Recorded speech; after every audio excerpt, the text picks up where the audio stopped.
இப்போ புதிதாக ஒரு விஷயத்தை கொண்டு வந்திருக்காங்க. கன்னியாகுமரி, சென்னை உள்ளிட்ட பகுதிகளில் கடலில் ஹைட்ரோ கார்பன் எடுக்கிற திட்டம், அதுக்கான ஒப்புதல் வழங்கப்பட்டிருக்கு. இது இந்த பார்வை எப்படி பார்க்கறதுல, நிலத்தில் ஹைட்ரோ கார்பன் எடுக்கிறதே தடை செய்யணும் அப்படின்னு சொல்லிட்டு பல்வேறு போராட்டங்கள் எழுந்துள்ள உங்களுக்கு தெரியும். மீத்தேன் எதிர்ப்பு, ஹைட்ரோ கார்பன் எதிர்ப்புன்னு பல்வேறு விவசாய பெருங்குடி மக்கள், கடலோர மக்கள், ஒருங்கிணைந்த தொழிலாளர்கள்னு நிறைய பேர் போராடி வேண்டான்னு சொல்லிட்டு இருக்கிற இந்த தருவாயில் கடலில் ஹைட்ரோ கார்பன் எடுக்கிற திட்டத்தை கொண்டு வராங்க.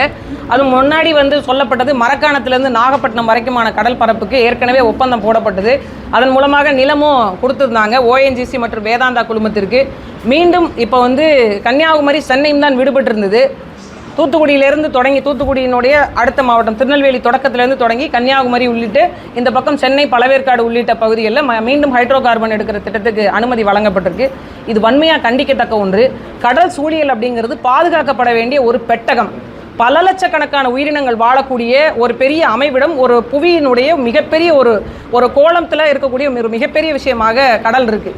அப்படி ஒரு அனைத்து உயிர்வாழ்னுடைய மையமாக இருக்கக்கூடிய கடலை போயிட்டு நீங்கள் துளையிடுவோம், ஒரு துளை போடுறீங்க, இந்த இடத்துல ஒரு ட்ரில் போடுறீங்கன்னா 5 கிலோமீட்டர் சுற்றளவுக்கு எந்த படகும் வரக்கூடாது, மீன்பிடி வலைகள் மீன் பிடிக்கக்கூடாது அப்படின்னா நீங்கள் சிந்திச்சு பாருங்கள். பழவேற்காடு தொடங்கி கன்னியாகுமரி வரைக்கும் எத்தனை 5 கிலோமீட்டருக்கு எத்தனை குழாய்கள் பதிக்க போகிறாங்க. ஓஎன்ஜிசி நிறுவனம் தரையில் எடுக்கப்பட்ட அளவீட்டுக்கே இவங்களால் அதுக்கான உள்ளீட்டு பொருட்களை வெளியில் எடுக்க முடியாமல் திணறிட்டு இருக்கும்போது கடலில் மீண்டும் ஹைட்ரோ கார்பன் எடுக்கிற திட்டத்தை எப்படி அனுமதிக்கிறாங்க, எப்படி அதுக்கான ஒப்பந்த புள்ளி கோர்றாங்க அப்படின்னு பல்வேறு கேள்விகள் இருக்குது. கடற்கரை மக்களை, அந்த கடலையே நம்பி வாழக்கூடிய கடற்கரை மக்களை எந்த கருத்து கேட்பும் நடத்தாமல் இது போன்ற அனுமதி வழங்குவது ஒரு வல்லாதிக்க நாட்டில் கூட நடக்காது. முதலாளித்துவ நாட்டில் கூட இந்த மாதிரியான ஒரு முறைகள் இருக்காது. ஜனநாயக நாடு என்று சொல்லிக் கொடுக்கக்கூடிய இந்த நாட்டில் இந்த மக்களை எந்தவித கருத்து கேட்புக்கும் உட்படாமல் கடலோர பாதுகாவலர்களாக நிற்கக்கூடிய கடலோடி மக்களை ஒரு பக்கமாக ஒதுக்கி வச்சுட்டு அந்த மக்களுக்கான பாதிப்பை கொஞ்சம் கூட உணராமல் இது போன்ற திட்டங்களுக்கு அனுமதி கொடுப்பது வன்மையாக கண்டிக்கத்தக்கது. இந்த அமைப்பின் மூலமாக நாங்கள் பெரும் கண்டனத்தை தெரிவிக்கிறோம். மீண்டும் இந்த திட்டத்தை நீங்கள் நிறைவேற்றுவீங்கன்னு கடலில் கால் வச்சிங்க அப்படின்னா கடற்கரை மக்களும் கடலில் கால் வைக்க தெரியும்.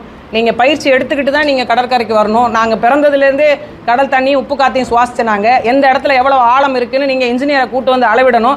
ஜிபிஎஸ் கருவி, எக்கோ சவுண்ட்லாம் கொண்டு வரணும். எங்களுக்கு தெரியும் எந்த இடத்துல பார் இருக்குது, எந்த இடத்துல பாசி இருக்கும், எந்த இடத்துல வலை போட முடியும், எந்த இடத்துல வலை போட முடியாது, எந்த இடத்துல எவ்வளோ ஆழம் இருக்குது, எந்த காற்றுல எந்த படகு நிற்கும்னு எங்களுக்கு நல்லாவே தெரியும். நீங்கள் சேது சமுத்திர கப்பல் கால்வாய் திட்டம்னு ஒன்று கொண்டு வந்தீங்க. ஆரம்பத்துலேருந்தே ஒரு சாமானிய கடலோடி சொன்னால் இந்த திட்டம் பேர் ஒரு ஃபெயிலியர் ப்ராஜெக்ட்டுன்னு 1200 கோடிக்கு மேலே காசை அநியாயமாக மக்களுடைய வரிப்பணத்தை கடலில் கொட்டி பிறகு சொன்னீங்க ஃபெயிலியர் ப்ராஜெக்ட்னு. இப்போ நாங்களும் சொல்கிறோம் ஹைட்ரோ கார்பன் திட்டம் இட்ஸ் ஃபெயிலியர் ப்ராஜெக்ட். கடலில் எடுக்கிறது மீண்டும் இது போன்ற ஒரு அபாயகரமான கடல் சூழியலுக்கு ஆபத்தை விளைவிக்கின்ற, கடலோடி மக்களுக்கு ஆபத்தை விளைவிக்கின்ற திட்டங்கள் உடனடியாக நிறுத்தப்படணும், கைவிடப்படணும்னு இந்திய அரசுக்கு நாங்கள் இந்த சங்கத்தின் வாயிலாக, அமைப்பின் வாயிலாக கோரிக்கை வைக்கிறோம். இல்லை வேண்டாம், நம்ம கொஞ்ச நாள் பார்த்துட்டு போவோம் அப்படிங்கிற மாதிரி அப்படியெல்லாம் எந்த இன்ஸ்ட்ரக்ஷனும் இல்லைங்க. நான் தொடர்ந்து 6 ஆண்டு காலம் குழந்தைகளோட பார்க்காம அரசியல் களத்தில் நின்றிருந்தேன். என் பிள்ளைகள் என்னோடவே இல்லை.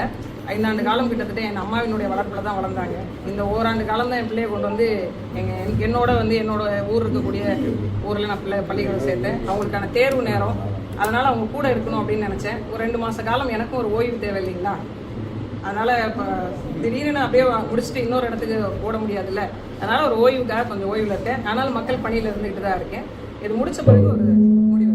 குடும்ப விஷயத்துக்காக அரசியல் விட்டு விலகி இருக்கீங்க. யார் சொன்னா விலகி? இப்போ இதுக்கு பேர் இந்த வேலைக்கு பேர் அரசியலை விட்டு ஒருபோதும் விலக முடியாதுங்க. நான் மட்டும் இல்லை, நீங்களும் தான். அரசியல் இல்லாமல் வாழ்க்கை இல்லை.